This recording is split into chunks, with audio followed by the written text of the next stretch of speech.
نفس إن لم تظفري لا تجزعي وإلى مواد.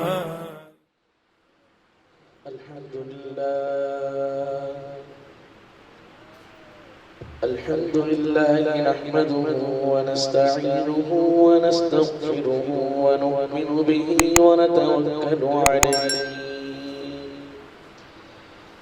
ونعوذ بالله من شرور أنفسنا ومن سيئات أعمالنا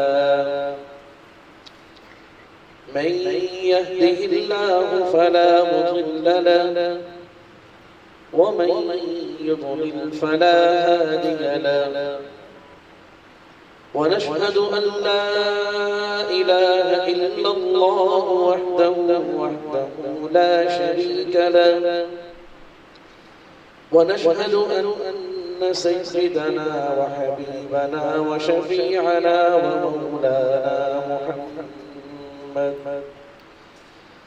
ومولانا محمدا عبده ورسوله صلى الله تعالى عليه وعلى آله وأصحابه وبارك وسلم تسليما كثيرا أما بعد فأعوذ بالله من الشيطان الرجيم بسم الله الرحمن الرحيم وما خلقت الجن والإنس إلا ليعبدون صدق الله مولانا العظيم.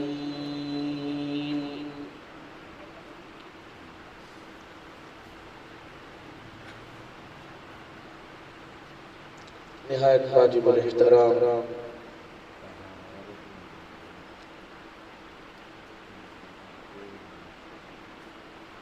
عزیز طلباء اکرام،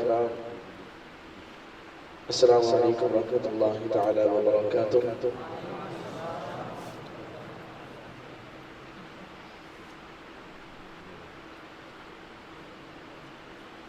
اللہ تعالیٰ کا ہم پر بے انتہا فضل و کرم اور احسان ہے کہ اللہ رب العزت نے ہمیں اشرف المخلوقات انسان بنایا ہے اور پھر انسان بنا کر مسلمان بنایا ہے اور پھر مسلمان بنا کر صحیح العقیدہ بنایا ہے. صحیح العقیدہ بنا کر علم نافع کی دولت سے مالا مال فرمایا ہے. علم نافع پر عمل صالح کا ماحول عطا فرمایا ہے. اس عمل صالح کے ماحول میں ایک بنیادی رکن اور ایک بنیادی درجہ اور حیثیت وہ مدرسوں کی ہے، وہ خانقاہوں کی ہے. اللہ تعالیٰ نے تمام پرفتن جگہوں اور ایسے ماحول سے کہ جس میں ہم عقیدے کے اعتبار سے، عمل کے اعتبار سے، اخلاق کے اعتبار سے غلط سمت چل سکتے ہیں، باطل کے راستے پر چل سکتے ہیں. اللہ تعالیٰ نے ہماری مجھ سے حفاظت فرمائی. اس دنیا میں اللہ تعالیٰ نے بہت کچھ پیدا فرمایا اور ہمیں بھی پیدا کیا، لیکن ہم میں اور ان میں ایک بہت بڑا فرق. وہ فرق یہ ہے کہ اس دنیا میں جو کچھ ہے وہ ہمارے لیے ہے اور ہم اللہ تعالیٰ کے لیے. یہ فرق اگر اس فرق کو ہم ملحوظ رکھ لیں تو آپ یقین کیجئے کہ ہماری دنیا بھی کامیابی سے گزرے اور ہماری آخرت اللہ تعالیٰ اس کو بھی کامیاب فرمائے. آج کا انسان دنیا کو مقصود بنا چکا ہے اور وہ یہی سمجھتا ہے کہ میری زندگی کا مقصد یہ دنیا ہے. حالانکہ یہ دنیا تو اللہ تعالیٰ نے اس کی ضروریات کی تکمیل کے لیے پیدا فرمائی ہے اور اس کی بقا کے لیے پیدا فرمائی ہے، جبکہ اسے اللہ تعالیٰ نے اپنے لیے پیدا کیا ہے. انسانی زندگی کا جو چیز مقصود ہے وہ اللہ تعالیٰ ہے. اگر کسی شخص کو دنیا کی ساری نعمتیں حاصل ہو جائیں، جن کو واقعات دنیا والے بھی دنیا کہتے ہیں اور دین والے بھی دنیا کہتے ہیں، اس کو مال و دولت حاصل ہو جائے، جائیداد حاصل ہو جائے، عورتیں حاصل ہو جائے اور اس کو اولاد مل جائے،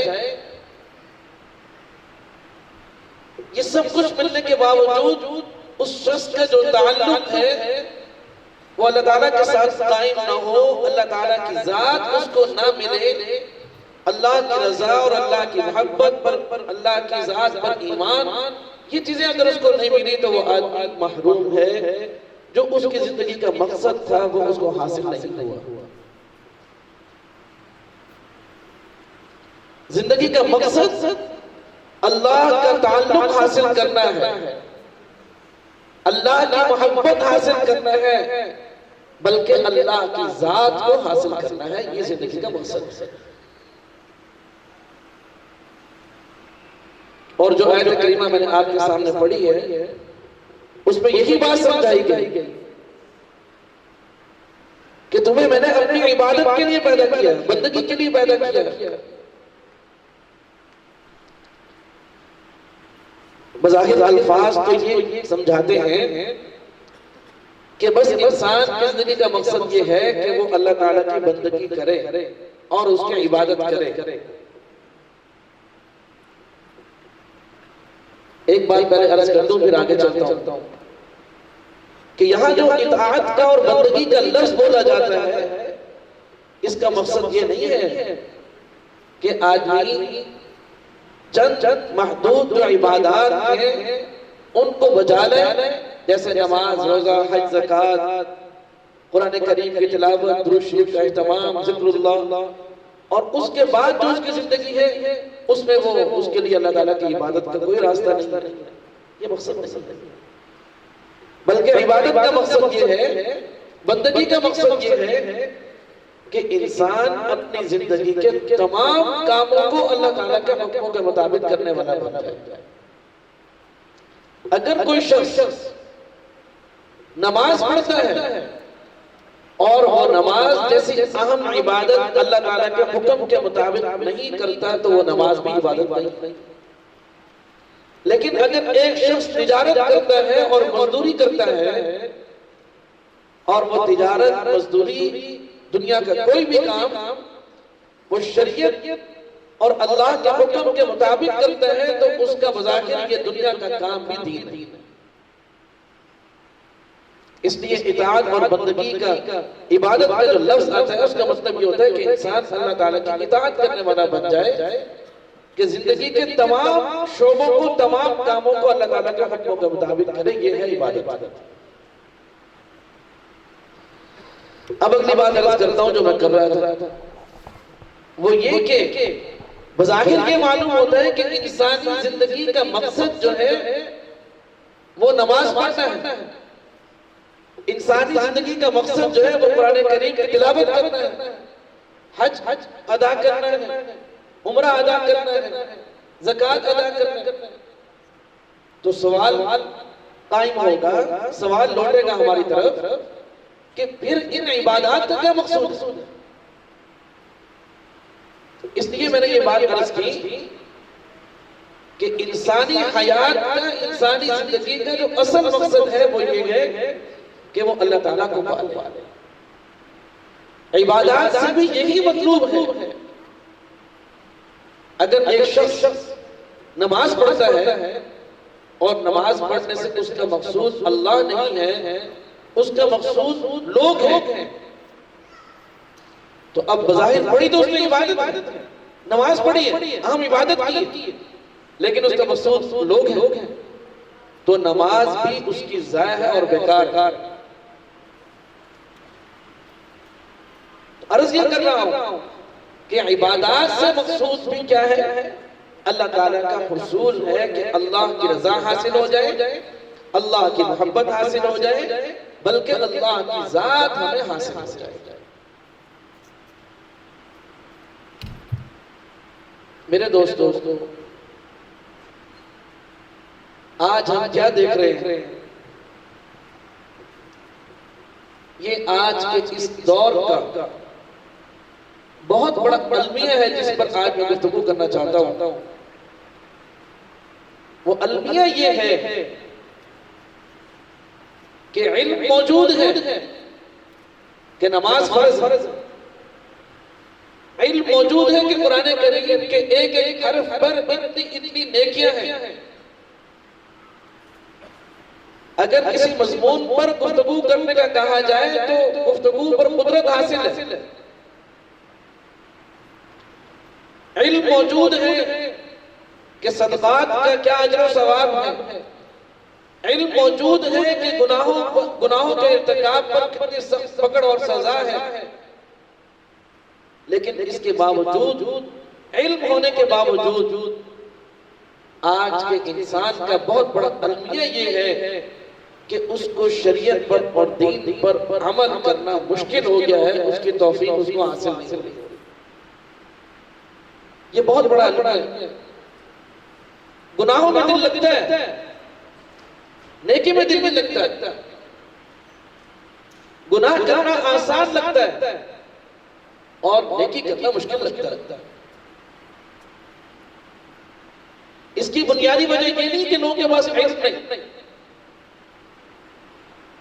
گزشتہ زمانوں میں اور آج کے زمانوں میں ایک بہت بڑا فرق یہ ہے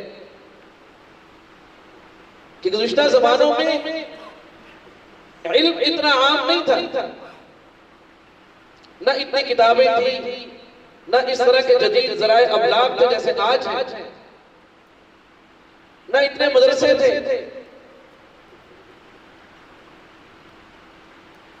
لیکن آج کے دور میں علم کو پھیلانے کے تمام اسباب اور ایسے اسباب جو نہایت تیز ہیں، ایک سیکنڈ میں آپ کی بات، آپ نے یہاں بیٹھ کر بات کی ہے، آپ کی بات جو ہے وہ دنیا کے کونے کونے میں پہنچ سکتی ہے۔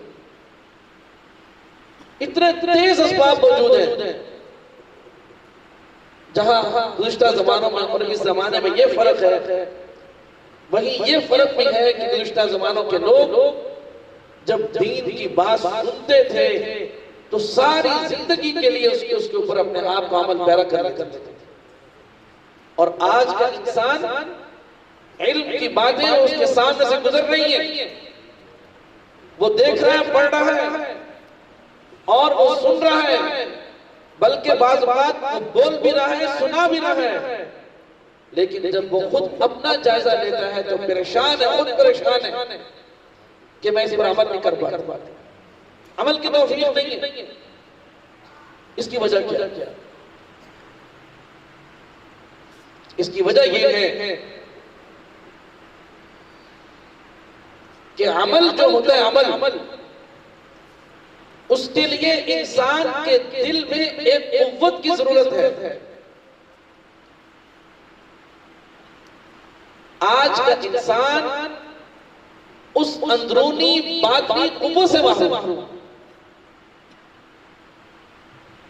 اندر اگر قوت موجود ہوگی تو ظاہر میں وہ عمل ہوگا، اگر اندر وہ قوت موجود نہیں ہے تو دماغ علوم سے بھرا ہوا ہے، آپ کے گھر کی لائبریری بنی ہوئی ہے، آپ کے موبائل میں طرح طرح کی کتابیں موجود ہیں، آپ کو ماحول ملا ہوا ہے، اساتذہ موجود ہیں، مدرسے کا ماحول موجود ہے، مدرسے کا نظم موجود ہے، مدرسے کی سختیاں موجود ہیں، لیکن اس کے باوجود عمل کی توفیق نہیں۔ وجہ اس کی یہ ہے کہ عمل بغیر قوت کے نہیں ہوتا۔ میں ابھی آپ کے سامنے بول رہا ہوں تو یہ اندر بولنے کی قوت موجود ہے، اس لیے بول رہا ہوں۔ آپ میری بات سن رہے ہیں تو آپ کے اندر بات سننے کی قوت موجود ہے، اس لیے آپ سن رہے ہیں۔ آپ میری بات سن کر کچھ سوچ رہے ہیں، آپ کے اندر سوچنے کی قوت موجود ہے، دماغ اور عقل موجود ہے، تو آپ یہ کام کر رہے ہیں۔ ایسے ہی یاد رکھ لیجئے کہ عمل، دین کی بات پر عمل، کہ اللہ نے ایک کام کے کرنے کا کہا اس کے کرنے کی توفیق ہو جائے، اور ایک کام سے رکنے کا کہا اس سے رکنے کی توفیق ہو جائے، یہ اسی وقت ہوگا کہ جب اندر وہ قوت موجود ہوگی جو اس کے لیے ضروری ہے۔ کیوں بھائی؟ اس لیے کہ اللہ نے انسان کو جو اعضاء عطا فرمائے ہیں، ہر عضو کا کوئی نہ کوئی کام۔ ہاتھ عطا فرمائے ہیں، ان ہاتھوں سے ہم اپنی ضروریات کی مدد لے سکتے ہیں۔ پاؤں عطا فرمائے ہیں، ہم اس کے لیے اپنی ضروریات اور اپنے تقاضوں کے لیے چل کر کام لے سکتے ہیں۔ آنکھیں عطا فرمائی ہیں، ہم اس سے دیکھ سکتے ہیں، اچھے برے کو سمجھ سکتے ہیں۔ کان عطا فرمائے ہیں، اس سے ہم سن سکتے ہیں۔ دماغ عطا فرمایا ہے، عقل عطا فرمائی ہے، اس سے ہم علم کا، شعور کا، احساس کا کیف حاصل کر سکتے ہیں، کیفیت حاصل کر سکتے ہیں۔ ایسے ہی میرے دوستو یاد رکھو، اللہ نے انسان کو دل عطا فرمایا ہے۔ اس دل کے اندر ایک قوت موجود ہے۔ ایسا نہیں ہے جو بھی انسان اس دنیا میں ہے، ایسا نہیں ہے کہ اس کے اندر وہ قوت موجود نہیں ہے، قوت اس کے اندر موجود ہے۔ دیکھنا یہ ہے کہ وہ قوت صحیح ہے یا غلط ہے، اس قوت کا رخ کس طرف ہے۔ قوت موجود ہے، اور دل کے اندر جو قوت موجود ہے وہ ہے عشق کی قوت،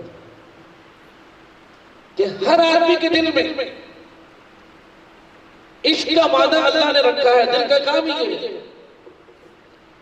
محبت کا مادہ اللہ نے اس کے دل میں رکھا ہے، دل کا کام ہی ہے۔ دل کا کام سوچنا نہیں ہے، دل کا کام پکڑنا نہیں ہے، دل کا کام دیکھنا سننا نہیں ہے، تو پھر کیا کام ہے؟ دل کا کام محبت کرنا ہے، دل کا کام عشق کرنا ہے۔ اب سنیے میری بات، دیکھیے اگر کسی آدمی کے دل میں اللہ کی محبت اور اللہ کا عشق موجود ہے تو اس کے لیے دین پر عمل کرنا آسان، اور اگر اس کا دل اللہ کے عشق اور اللہ کی محبت سے خالی ہے تو یاد رکھ لیجیے پھر اس کے لیے دین پر عمل کرنا مشکل ہے۔ اگر مجھے آزان سننے کے باوجود نماز کی ہمت اور توفیق نہیں ہو رہی، یہ دلیل ہے اس بات کی کہ دل عشق سے خالی ہے، عشق الہی سے خالی، قوت موجود نہیں ہے اندر۔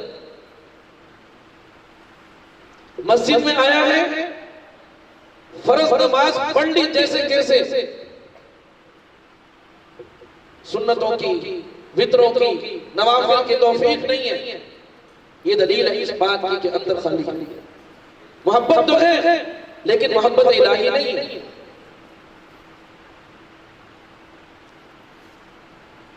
محبت ضرور ہوتی ہے میرے دوستوں یہ بات سمجھیے، اس کو ایک مثال سے سمجھیے. ایک کمرہ ہے، کمرہ، اس کے اندر یا تو روشنی ہوگی یا اندھیرا ہوگا. دونوں میں سے ایک ہی چیز ہوگی یا تیسری کوئی چیز بھی ہو سکتی ہے. ایسے کی یاد رکھ لیجیے جو میں نے عرض کیا کہ دل کے اندر عشق اور محبت کا مادہ موجود ہے. اگر وہ عشق موجود ہے اللہ کا تو یہ اس کے دل میں اجالا ہے، اور اگر اس کے دل میں مخلوق کی محبت ہے، یہ نہیں مخلوق میں سے کسی آدمی کی محبت ہے، کسی کو جائیداد کی محبت پڑ جاتی، کسی کو پیسے کی محبت پڑ جاتی، کسی کو کھانے کی لذتوں کا چسکا لگ جاتا ہے، کسی کو آرام کرنے کا چسکا لگ جاتا ہے، کسی کو سیر و تفریح کا چسکا لگ جاتا ہے، اور کسی کو انسانوں کی محبت کا چسکا لگ جاتا ہے. اب اگر اللہ کے سوا کی محبت موجود ہے تو یاد رکھ لیں کہ یہ اس کمرے میں اندھیرا ہے، اس کے دل میں اندھیرا ہے. محبت ہے لیکن وہ محبت وہ ظلمت سے بھری. میرے دوستو، اللہ کی محبت کا یہ مطلب نہیں کہ ہم انسانوں سے محبت کرنا چھوڑ دیں. نہیں، جس محبت کا حکم خود اللہ نے دیا ہے وہ اللہ ہی کی محبت کہلاتی ہے. والدین کی محبت، بہن بھائیوں کی محبت، بیوی شوہر کی محبت، اولاد کی محبت، اساتذہ طلباء ساتھیوں کی، شیخ کی اور سالکین کی اور اپنے ساتھیوں کی محبت، یہ سب چیزیں وہ ہیں یہ اللہ کی محبت کے دائرے میں آتی ہیں. ان میں سے یہ ساری صورتیں موجود ہوں گی تو آپ یقین کیجئے کہ آپ کے لیے اگر اندر قوت عشق موجود ہے تو علم پر عمل کرنا آسان ہو جائے گا، شریعت پر عمل کرنا آسان ہو جائے گا. اگر اندر جو ہے وہ خالی ہے تو علم جتنا بھی زیادہ کیوں نہ ہو. ابھی گزشتہ دنوں ایک ساتھی ہیں، وہ عالم بھی ہیں اور ایک مدرسے میں مدرس بھی ہیں. وہ مجھ سے انہوں نے اصلاحی تعلق قائم کیا. اب ظاہر ہے اصلاحی تعلق کا مطلب بھی یہ ہوتا ہے کہ انسان اپنے عیوب بتائے. ڈاکٹر کے پاس جا کر آدمی کہے کہ جی میں ماشاءاللہ بھوک بھی بہت اچھی لگتی ہے، نیند بھی بہت اچھی آتی ہے اور پیاس بھی بہت اچھی لگتی ہے، بس ویسے ہی آیا تھا آپ کے پاس آپ کو یہ بتانے کے لیے. تو ڈاکٹر کیا کہے گا کہ جب تم سب کچھ ٹھیک ہے تو میرے پاس کیا لینے کے لیے آیا. تو اصلاحی تعلق کا بیعت کا مطلب یہ ہوتا ہے کہ آدمی اپنے عیوب بتائے. آج لوگ اپنے فضائل بیان کرتے ہیں کہ جی میں فلاں نیک کام کرتا ہوں. جب نیک کاموں کی توفیق حاصل ہے تو ٹھیک ہے بس کیے جاؤ، بتانے کی کیا ضرورت ہے. تو مطلب یہ ہوتا ہے کہ انسان اپنے عیوب بتائے. اب وہ ساتھی مدرس بھی ہیں، عالم بھی ہیں، بلکہ مجھے یاد کرتے ہیں مفتی بھی ہیں، مدرس ہیں، پڑھاتے ہیں درجہ کتب. اب وہ مجھے کہنے لگے کہ میں یوں پریشان ہوں کہ جب میں مدرسے کے اندر ہوتا ہوں تو نماز پڑھ لیتا ہوں، جب باہر جاتا ہوں تو نماز نہ پڑھوں تو میرے اوپر کوئی اثر نہیں ہوتا، نماز چھوڑ دیتا ہوں. اب بتائیے کتنا یعنی انسان سوچ بھی نہیں سکتا کہ عالم اور مدرس ہو کر وہ نماز چھوڑ دیتا ہے. وجہ اس کی یہی ہے کہ اندر قوت عشق موجود نہیں. اور میرے دوستو یہ بات یاد رکھنے کی ہے کہ انسان کا تو تعارف ہی یہ ہے کہ یہ عاشق ہو. سمجھتے ہیں اس بات؟ انسان کا تعارف ہی یہ ہے کہ یہ عاشق ہو، اور عاشق ہو اللہ کا. اگر کوئی انسان اللہ کا عاشق نہیں ہے، اللہ سے محبت کرنے والا نہیں ہے، تو یاد رکھو ہماری اصطلاح میں، ہماری تصوف کے اصطلاح میں وہ انسان کہلانے کے لائق نہیں. اس لیے کہ اللہ تعالیٰ نے جو مخلوقات پیدا کی ہیں وہ 4 طرح کی ہیں: جمادات، نباتات، حیوانات اور انسان. جمادات جو ہے ان کا تعارف جیم میں موجود ہے، یعنی وہ اللہ کی مخلوقات کے جو جسم رکھتی ہے، جثہ رکھتی ہے،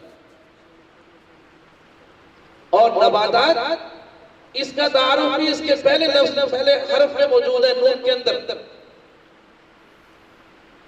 نباتات یعنی اللہ کی وہ مخلوق کہ جو جسم سے رکھتی ہے اور ساتھ ساتھ بڑھتی بھی ہے، نشو و نما بھی رکھتی ہے۔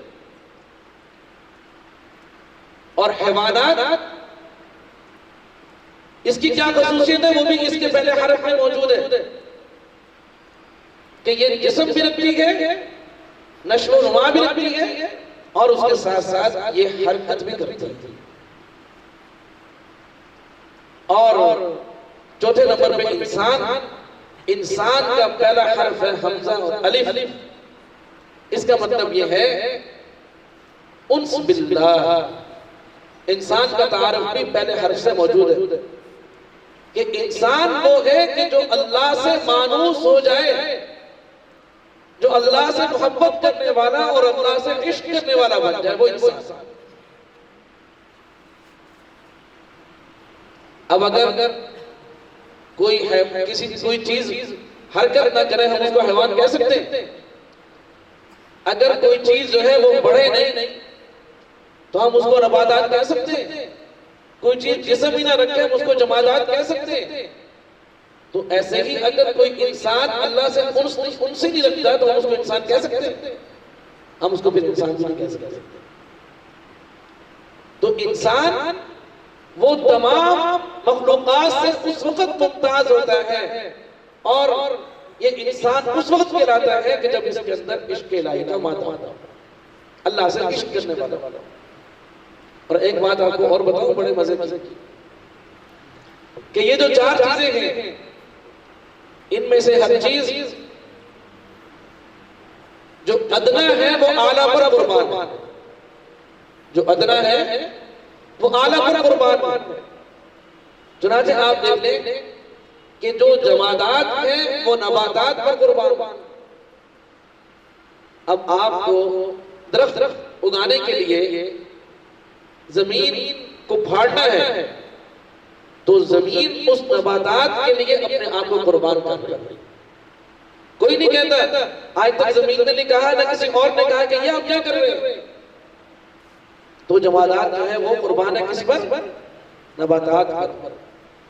اور نباتات قربان ہے حیوان پر کہ اچھا بنا، کھیت تیار ہے اور گھاس اگا ہوا ہے، خوبصورت لگ رہا ہے، لیکن آپ وہ سارا کاٹ کر گائے بھینسوں کے آگے ڈال دیتے ہیں۔ تو نباتات قربان ہے حیوانات پر، اور حیوانات قربان ہے انسان پر کہ گائے بھینس بکری اور طرح طرح کی مخلوقات جو جان رکھتی ہیں، جسم رکھتی ہیں، نشو و نما رکھتی ہیں اور وہ حرکت کرتی ہیں، سانس لیتی ہیں، اللہ تعالیٰ نے اس کو انسان کے اوپر قربان کر دیا۔ بلکہ آپ یوں کہہ سکتے ہیں سب چیزیں انسان کے اوپر قربان۔ میرے دوستو، یہاں سے یہ بات معلوم ہو گئی کہ سب کچھ ہمارے لیے اور ہم اللہ کے لیے۔ یاد رکھ لیجیے کہ اگر آج ہم یہ چاہتے ہیں کہ دین پر عمل کرنا اور دین کے مطابق اپنے آپ کو ڈھالنا ہمارے لیے آسان ہو جائے تو اپنے قلوب کے اندر عشق پیدا کریں، اور یقین کیجیے کہ عشق ہی وہ سواری ہے کہ جو اس پر سوار ہوتا ہے وہ منزل کو پہنچتا ہے۔ اب مثال کے طور پر ایک آدمی نے پاکستان سے امریکہ جانا ہو، مشرق سے مغرب جانا ہے۔ اب اگر اس کے پاس ہوائی جہاز کی سہولت ہوگی تو وہ پہنچ سکتا ہے، نہیں تو شاید اس کی زندگی لگ جائے اور وہ نہ پہنچے۔ ایسے ہی یاد رکھ لیجیے کہ اللہ تک پہنچنے کی جو سواری ہے وہ عشق کی سواری ہے، کہ انسان جب اس پر سوار ہوگا تبھی اس کے لیے اللہ تک پہنچنا وہ آسان ہو جائے گا اور وہ اللہ سے واصل ہو جائے گا۔ میرے دوستو، جب کوئی شخص اللہ کا عاشق ہو جاتا ہے، اللہ تعالیٰ اس کو پوری کائنات کے لیے محبوب بنا دیتے ہیں۔ آج ہم یہ چاہتے ہیں کہ سب ہمیں پسند کرنے لگے، لیکن ہماری ترتیب غلط ہے۔ ہم دنیا کو پسند کر رہے ہیں، کبھی ہو ہی نہیں سکتا کہ ہم دنیا والوں کے محبوب بن جائیں۔ ہم اللہ کے محب بنیں گے، عاشق بنیں گے، دنیا والوں کی نظروں میں اللہ ہمیں خود ہی محبوب بنا دے گا۔ اور اگلی بات سنیں، یہاں تک تو آپ نے یہ بات سنی کہ دین پر عمل اس وقت آسان ہے کہ جب اندر قوت عشق موجود ہو۔ اب آپ کے ذہن میں یہ سوال آئے گا کہ قوت عشق کیسے پیدا ہو؟ قوت عشق کیسے پیدا ہو؟ اس کے لیے جو سب سے پہلی بات ہے، سب سے پہلی بات ہے وہ یہی ہے کہ اپنا تعلق کسی ایسے اللہ والے سے کہ جو متبع سنت ہو، علم صحیح اور عقیدہ صحیح رکھتا ہو، اور وقت کے مشائخ اور اکابر کی اس کو سرپرستی حاصل ہو۔ جب تک ہم اپنے آپ کو کسی کے ساتھ ضبطی نہیں کریں گے جس کے ساتھ ہماری طبیعت مانوس ہے، اس وقت تک آپ یقین کیجئے کہ یہ قوت عشق ہمارے اندر پیدا کر سکتے ہیں۔ یہ ضروری ہے۔ بالکل ایسے جیسے ہم اپنی صحت کے لیے کسی ایک حکیم کا، کسی ڈاکٹر کا انتخاب کرتے ہیں، اور ہمیں کوئی بھی پریشانی ہوتی ہے تو ہم اس کے پاس جا کر اس کا اظہار کرتے ہیں، اور وہ ہماری جسمانی صحت کو تندرستی کی طرف لے جاتا ہے۔ ایسے ہی اپنی اصلاح باطن اور اپنی روحانی اصلاح کے لیے اور ہمارے دل کو عشق سے بھرنے کے لیے یہ ضروری ہے کہ کسی اللہ والے کے ساتھ اپنے آپ کو نتھی کیا جائے اور اس کے ساتھ اپنا تعلق قائم کیا جائے۔ اور دوسری بات یہ ہے کہ اپنے دل کو قوت عشق سے بھرنے کے لیے اللہ تعالیٰ کی پہچان ہم اپنے اندر پیدا کریں کہ اللہ کون؟ اللہ سے دوری کی وجہ یہی ہے کہ ہمیں اللہ کا تعارف ہی معلوم نہیں۔ ہم اللہ تعالیٰ کی معرفت حاصل کریں، اللہ کی پہچان حاصل کریں کہ وہ کن کن صفات کے مالک ہیں، اور کن کن اور کیا کیا ان کے اختیارات ہیں، اور کیا کیا قدرتیں رکھنے والے ہیں، اور اس کی کیا عظمت اور کیا شان ہے۔ جب ہم یہ چیز پڑھیں گے تو ہمیں اندازہ ہوگا کہ اللہ کتنے عظیم ہیں، کتنی رفعتوں والے ہیں، کتنی شانوں والے ہیں، اور کتنی عظمتوں والے ہیں، تو ہمارا دل اللہ کے عشق سے بھر جائے، ہمیں اللہ کا تعلق حاصل ہو۔ اور دوسری بات یہ تیسرے نمبر پہ کہ ہم اللہ کی نعمتوں کو یاد کریں کہ اللہ نے ہم انسانوں پر کس کس طرح اپنے احسانات فرمائے اور ہمیں انعامات سے نوازا ہے۔ انسان کو یاد کرے، وہ انعامات انسان کے بدن کی صورت میں اور بدن کے اندر جو نعمتیں موجود ہیں اس صورت میں انسان کی شناخت کر سکتا ہے۔ باہر جو اللہ کی نعمتیں پھیلی ہوئی ہیں، آفاق پر جو اللہ کی نعمتیں پھیلی ہوئی ہیں، ان سب نعمتوں کو انسان یاد کرے کہ کون ہے جس نے یہ سب نعمتیں مجھے عطا فرمائی ہیں، تو منعم اور محسن کی جو انعامات اور احسانات ہیں ان کو یاد کرنے سے منعم اور محسن کا عشق اور اس کی محبت ہمارے قلب کے اندر پیدا ہوگی۔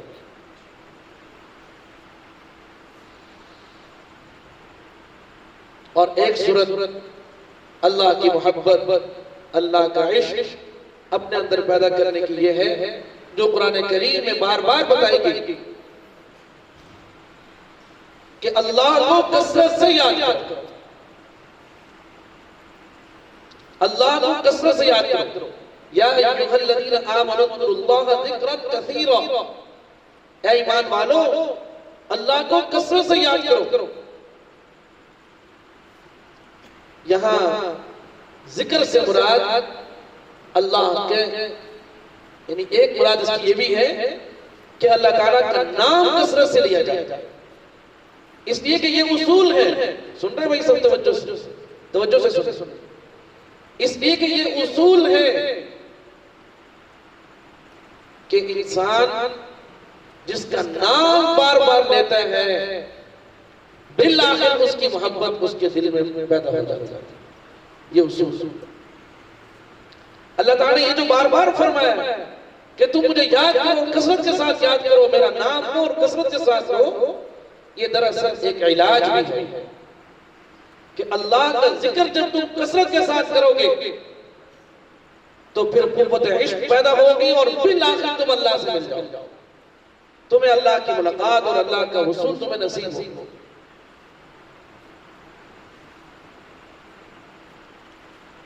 تو یہ بہترین علاج ہے۔ یہ جو ذکر اللہ کا اہتمام کروایا جاتا ہے، یہاں ہم مجلس کے طور پر اہتمام کرتے ہیں، لیکن یہ مقصود نہیں ہے۔ مقصود یہ ہے کہ ہر انسان، ہر طالب علم، ہر وہ شخص جو قوت عشق پیدا کرنا چاہتا ہے اور کامیاب ہونا چاہتا ہے اللہ کی نظروں میں، تو مقصود یہ ہے کہ بھی وہ روزانہ اللہ تعالیٰ کا ذکر کے لیے ایک وقت نکالے اور خوب اللہ کو یاد کرے۔ اللہ کا ذکر جب آپ اس کا آغاز کریں گے، یاد رکھ لیں جیسے جسمانی طور پر آپ اگر کمزور ہو اور کوئی ایسی غذا آپ کے لیے تجویز کرتی جائے جو مفید ہو، بہت مفید ہو، لیکن آپ کو اچھی نہ لگتی ہو اور ڈاکٹر کہے کہ آپ کریں، آپ نے اس کو کھانا ہے، تو جب وہ غذا شروع میں آپ لیں گے تو آپ کا زبان جو ہے وہ بھی اس سے مانوس نہیں ہوگی، وہ بھی کہے گی تو کیا کھا رہا ہے، ذائقہ بھی اس سے مانوس نہیں ہوگا اور طبیعت بھی مانوس نہیں ہوگی۔ لیکن چند دن کھانے کے بعد جب آپ کو اس کی افادیت معلوم ہوگی اور صحت اچھی ہوتی معلوم ہوگی تو اب خود بخود آپ اس کے ساتھ مانوس ہو جائیں گے۔ ایسے ہی شروع میں ذکر اللہ کا جو اہتمام ہے وہ مشکل ہوتا ہے، طبیعت نہیں چلتی، لیکن جب انسان اس پر پابندی کرتا ہے، اپنے آپ پر جبر کرتا ہے، لگا رہتا ہے، تو پھر ایک وقت وہ آتا ہے کہ اللہ کے ذکر سے انسان کو ایسی حلاوت اور مٹھاس نصیب ہوتا ہے جیسے دودھ میں آپ چینی ڈال دیں تو پورا دودھ جو ہے وہ میٹھا ہو جاتا ہے۔ ایسے ہی جب انسان کی قوت حاصل کر لے اور اس کوشش میں لگا رہے تو پھر اس کا پورا جسم اللہ کے نام سے میٹھا ہو جاتا ہے۔ ایک وقت وہ مانوس نہیں ہو رہا تھا، لیکن اب اس کا پورا جسم میٹھا ہو رہا ہے۔ اس لیے میرے دوستو یہ بات یاد رکھ لیں کہ یہ ایک انتہائی اہم علاج ہے کہ قوت عشق پیدا کرنے کے لیے کثرت سے ذکر اللہ کا اہتمام کیا جائے، اور جو ہے وہ قرآن کریم کی تلاوت کثرت کے ساتھ سب سے بڑا ذکر، قرآن کریم کا پڑھنا، قرآن کریم کا سننا، یہ بھی بہت بڑا ذکر۔ اس کے ساتھ بھی انسان کے دل میں حرارت اور قوت اور عشق پیدا ہوتا ہے۔ ایسے ہی قوت عشق حاصل کرنے کا ایک نہایت آسان اور کامیاب ترین، جس میں کوئی شک شبہ نہیں، ایک طریقہ یہ بھی ہے کہ جناب رسول کریم صلی اللہ علیہ وسلم کی طرف یہ نیت کر کے کہ آپ علیہ السلام کے ذریعے سے اور آپ کی دعاؤں کے حصول سے مجھے اللہ تعالیٰ قوت عشق عطا فرما دے، اصلاح باطن عطا فرما دے، تو آپ علیہ السلام کی طرف درود و سلام بھیجا جائے گا۔ درود شریف کی کثرت اور اہتمام سے بھی قوت عشق حاصل ہوتا ہے۔ اور اسی طریقے سے ایک طریقہ وقت کہ میں ہر بات کو تفصیل سے عرض کروں، اس کا ایک طریقہ یہ بھی ہے کہ خود بھی دعاؤں کا اہتمام کیا جائے اور دوسروں سے بھی اپنے لیے دعائیں کروائی جائیں، بالخصوص اساتذہ اکرام سے، اللہ والوں سے دعائیں کروانے سے اور دعاؤں کے کرنے سے بھی اللہ رب العزت انسان کو قوت عشق عطا فرما دیتے ہیں اور اس کے لیے عمل آسان فرما دیتے ہیں۔ اللہ تعالیٰ سے دعائیں ہیں کہ اللہ رب العزت، دیکھیں جب تک قوت عشق نہیں ہوتا تو انسان رکوع سجدے میں صرف رکن کی ادائیگی کے لیے 3 مرتبہ ہی تسبیح پڑھتا ہے، اور جب قوت عشق حاصل ہو جاتا ہے تو اب اس کا دل ہی نہیں کرتا کہ میں سجدے سے سر اٹھاؤں۔ وہ کہتا ہے کہ اللہ تعالیٰ عشق میں کیا حساب کتاب؟ عشق میں حساب کتاب ہوتا ہے بھائی؟ حساب کتاب تو وہاں ہوتا ہے جہاں کوئی لین دین ہو، برابری سرابری کرنی ہو۔ اب ایک طرف حال یہ ہے کہ مسجد میں آنا مشکل، آگے تو بس نماز پڑھی اور بغیر اللہ سے کوئی بات چیت کی ہے، بس وہ ختم بات۔ اور ایک یہ ہے جس آدمی کو عشق حاصل ہو جائے وہ پہلے فرض پڑھتا ہے، پھر سنتیں پڑھتا ہے، پھر وتر پڑھتا ہے، پھر نفل پڑھتا ہے، پھر کہتا ہے کہ وہ اب بہانے تلاش کر رہے ہیں اللہ سے باتیں کرنے کے، کہتا ہے ابھی اشراق کا وقت ہو گیا، اب یہ ساز الحاجات کا وقت ہو گیا، چاشت کا وقت ہو گیا، اب تہجد کا وقت ہو گیا، اب فلاں نوابین کا وقت ہو گیا، فلاں نفلوں کا وقت ہو گیا۔ اچھا جی میں نے وضو کیا تھا، چلو میں نے کہا 2 نفل ہی پڑھ لوں۔ اب یہ اصل میں اس کو عشق کا ذائقہ لگ گیا۔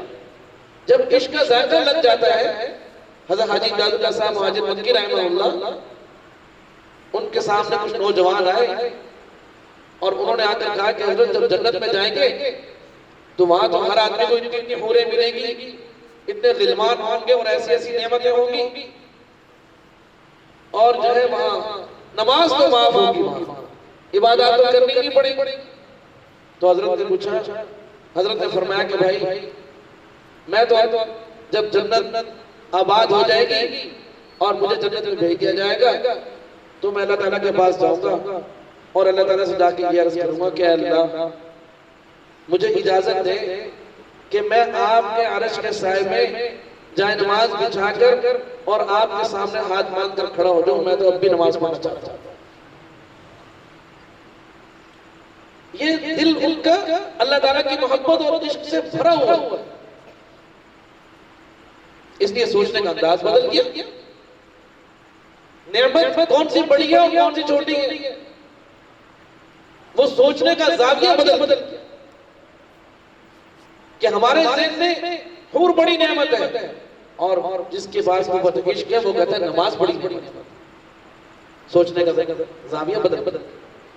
تو اس لیے میں یہ بات عرض کرتا ہوں کہ بھئی یہ جتنی باتیں عرض کی ہیں ان کو ہلکا نہ سمجھیں، اور ہر طالب علم جہاں وہ کیف علم حاصل کر رہا ہے اپنے عقل کے ذریعے سے، اپنے دماغ کے ذریعے سے، وہیں پر اپنے دل کو بھی بیدار کرے اور قوت عشق اپنے اندر پیدا کرے تاکہ گناہوں سے بچنا اس کے لیے آسان ہو جائے اور نیکی کرنا اس کے لیے آسان ہو جائے، اور اللہ کی یاری اور اللہ کی محبت اس کو حاصل ہو جائے۔